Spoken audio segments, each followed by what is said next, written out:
Pot asculta la nesfârșit liniștea mării,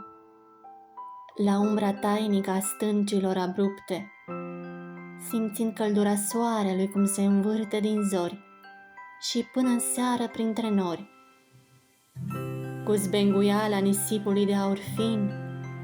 ce mi-alintă tălpile într-un mod divin, cu valuri blânde și miros de sare, ce-mi aerează trupul lipsit de vigoare,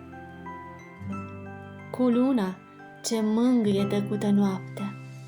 deasupra mării calme ce inertă pare, în întuneric unde ursa mândra pare pe tron, făcut din norii cenușii să stea. Pot sta sus strop de ploaie rece o veșnicie, simțind cum picături cu lacrimi se îmbie, mișcându-mă în pași de dans ca o tornadă, cu ochii larg deschiși la orice vor să vadă. Pot adormi la malul ud fără suspin pe pade scoici, sub verde alge foi, trăind parcă aievea un prezent divin în care nu există supărare ori nevoi.